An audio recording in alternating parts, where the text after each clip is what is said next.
last Yeah. year. Okay, Really. first of all, I know the history behind the WNBA. I know that both of those cities have had teams before and they got us where we're at, so I'm thankful for that. Some WNBA players arrive, carry out their responsibilities, and then go. Another woman who joined the most talked about women's basketball team is Sophie Cunningham.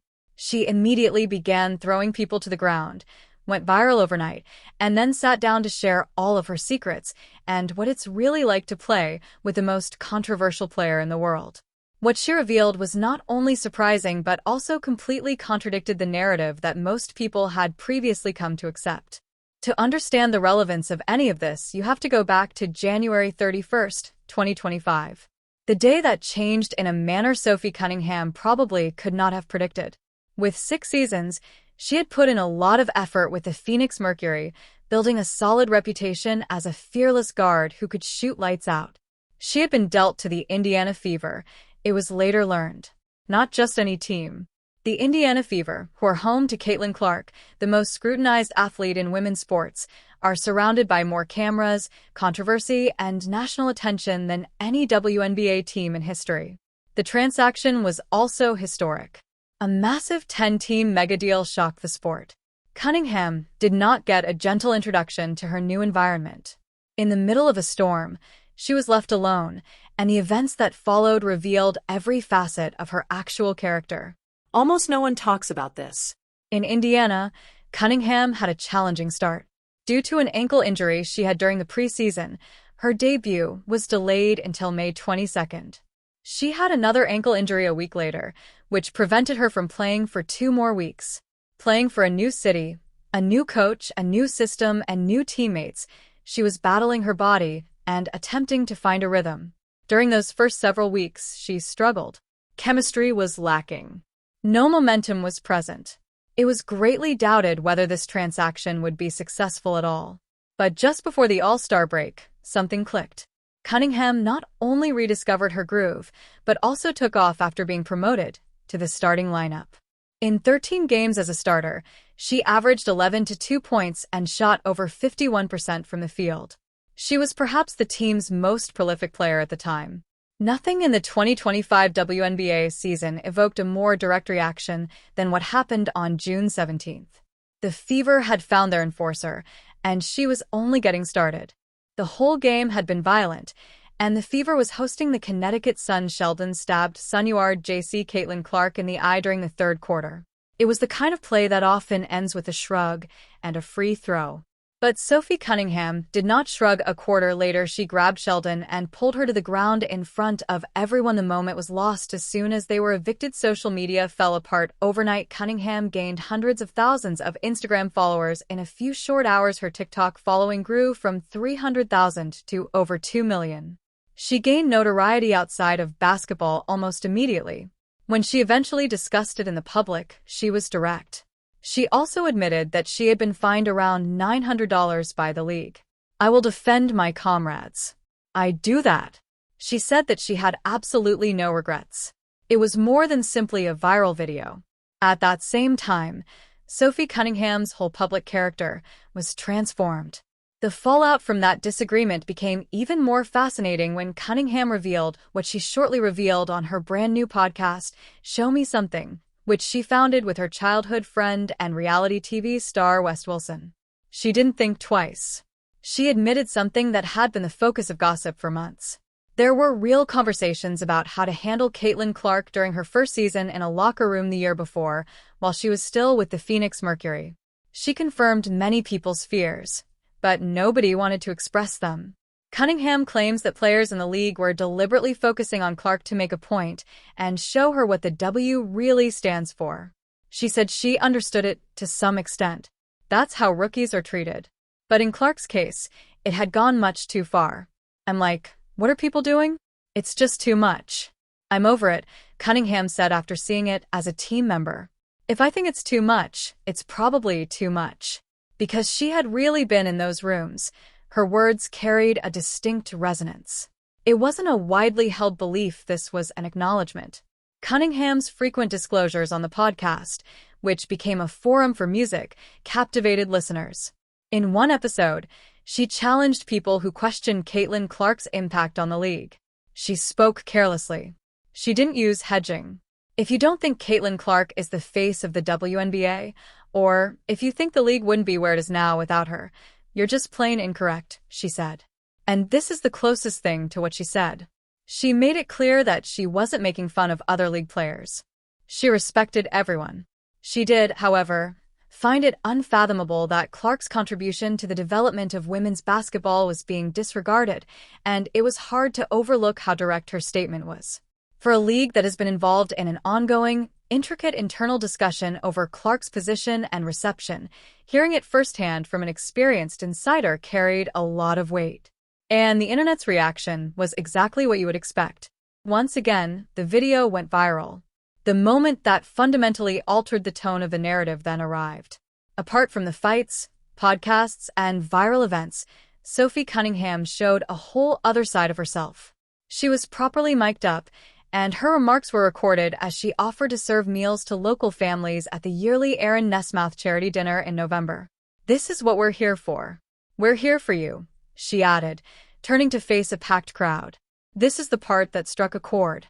She didn't have a contract. Her one-year contract with a Fever had already run out. She wasn't required to be there. She was not compensated. She simply arrived, rolled up her sleeves, and began serving. Fans of Fever went crazy. The moment's video went viral as quickly as the J.C. Sheldon battles. The team was urged to sign her for life by comment after comment. Even those who had never watched a WNBA game began to pay attention.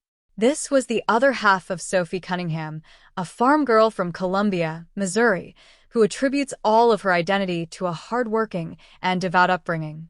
She then began discussing Caitlin Clark's off-court activities, and nearly everyone was taken aback by what she said.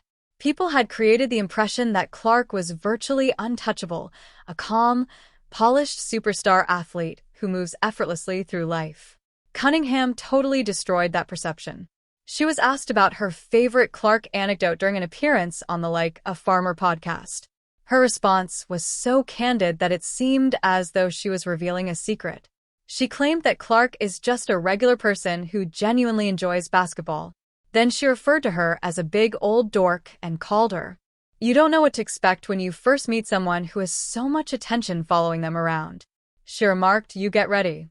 Instead, she discovered someone who was genuine, modest, and utterly silly. She claimed to adore Clark's entire aura and to be the biggest geek you'll ever meet. That description seemed to be the most human thing someone had ever said about Clark to millions of people who only see her through press conferences, endorsement deals, and highlights. The two of them's relationship off the court developed into its own narrative.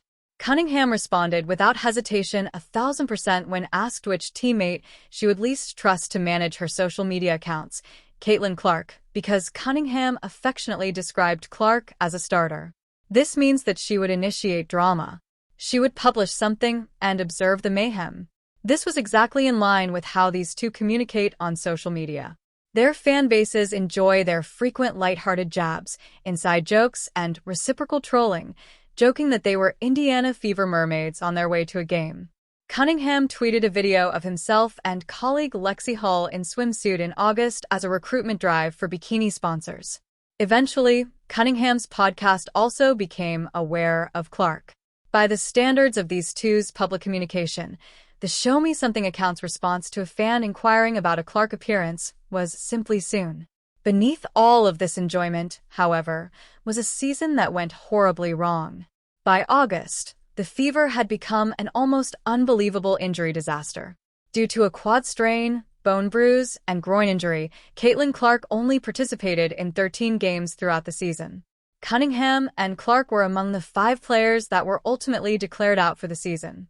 The crew was so short-staffed at one point that was eligible for an emergency hardship exception. Before Connecticut Sun guard Brienne January stumbled into Cunningham's leg on August 17th and tore her MCL, she had been playing. After that, surgery was performed. The season is over. Before the playoffs even began, the woman who had battled her way into a starting position averaged over 11 points per game as a starter and grown to be one of the team's most cherished presences was gone. From the bench, She watched as the eventual champion Las Vegas Aces were forced to play 5 games in the semifinals by a completely destroyed Fever team. That team's tenacity was astounding. However, Cunningham must have found it painful to watch everything happen without her. The postseason events were nearly as fascinating as the season itself. Cunningham's one-year, $100,000 contract expired, making her an unrestricted free agent in a league where nothing was certain. The Players Association and the WNBA have reached a deadlock in their CBA negotiations. Furthermore, no one knew when free agency would formally commence or what the wage structure will be for the upcoming season. She joined with Project V, a brand new International 5-on-5 touring league that promised her more than $2 million a year, roughly 8 times the top WNBA wage at the time. Additionally, she started to expand her media presence in a way that demonstrated her ability to think beyond basketball. The sponsorship agreements, the podcast, and the social media brand. She was making a full-fledged public career out of the notoriety she had gained during a single season in Indiana. She continued to express her desire to return to the Fever throughout it all. She desired to play with Clark once more. In the middle of March 2026, the CBA was finally resolved. And her future in Indianapolis was finally within grasp when free agency opened. The figures by the end of 2025 revealed a narrative that no one could have predicted at the beginning of the year. Google's annual year in search rankings plummeted, and Sophie Cunningham placed at number 7 on the most searched athletes in the United States. There was no mention of Caitlin Clark, who had occupied the same position in 2024. In a sense, Cunningham had replaced her. When someone brought this up on her podcast, she responded in the same straightforward, non-performative manner that she does to nearly everything. She claimed that she was unsure of how to feel about it. She instantly attempted to explain Clark's absence, pointing out that Clark had only played 13 games this season, but she also said that it was kind of cool to be the only woman in the top 10. She wasn't bragging. She wasn't focusing on herself. Her teammate was on her mind more than anything she said over the year. That response revealed Sophie Cunningham's true nature off-camera. And this is the current state of if the new CBA holds together. The 2026 WNBA season is scheduled to begin on May 8th. After leading Team USA in every significant statistical category and winning the MVP title at the FIA Women's World Cup qualification competition, Caitlin Clark is in perfect health. The Fever are getting ready for what should be their healthiest and most formidable roster in team history. And Sophie Cunningham, the woman who arrived in Indianapolis as a trade piece, turned into an enforcer, went viral, became a fan favorite in music, suffered an injury, created a media empire while recovering, and never stopped speaking her truth, is waiting to find out she gets to return to the team that changed her life.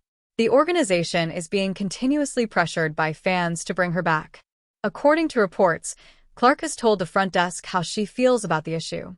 2 new teams, Toronto and Portland, will join the league as a result of the expansion draft. And going into the new year, the Fever's roster choices are one of the most anticipated stories in all of women's basketball. One thing is certain, regardless of what comes next. Sophie Cunningham entered a room full of expectations, defied them all, and emerged stronger than before. She turned up to serve meals to strangers without a contract or responsibility, revealed the truth when no one asked for it, and stood up for her teammate when no one else would. It's not a brand. That's an individual. And that's precisely why people are unable to stop watching. Some WNBA players show up, perform their duties, and then leave. Then there's Sophie Cunningham, a woman who entered the most talked-about women's basketball team, started throwing people to the ground right away, went viral overnight, and then sat down to reveal all the secrets she had been keeping to herself about what it's really like to play with the world's most divisive player. What she disclosed wasn't merely unexpected, it totally upended the narrative that the majority of people had previously come to believe. You must go back to January 31st, 2025, the day Sophie Cunningham's life transformed in a way she most likely never anticipated in order to comprehend why any of this matters. She had developed a reputation as a strong, dependable guard who could shoot the lights out and wasn't frightened of anything throughout her 6 seasons of hard work with the Phoenix Mercury. Then it was revealed that she had been traded to the Indiana Fever. Not just any team, but the Indiana Fever, home of Caitlin Clark, the most scrutinized athlete in women's sports with more cameras, controversy, and national attention than any WNBA club in history. Additionally, the industry itself was historic, a huge deal involving 10 teams that rocked the league. Cunningham was not introduced to her new world in a kind manner. In the midst of the storm, she was dropped, and what transpired next exposed every aspect of her true nature. This is something that almost anyone discusses. Cunningham had a difficult beginning in Indiana. Her debut was postponed until May 22nd due to an ankle injury she sustained during the preseason. A week later, she sustained another ankle injury that kept her out of action for an additional 2 weeks. She was fighting her body and trying to establish a rhythm while playing for a new city, a new coach, a new system, and new teammates. She had difficulties during those initial weeks. There was a lack of chemistry. Please share your thoughts in the comment section. Subscribe and enable all notifications so you don't miss anything. We'll see you in the next one after you click the video on the screen.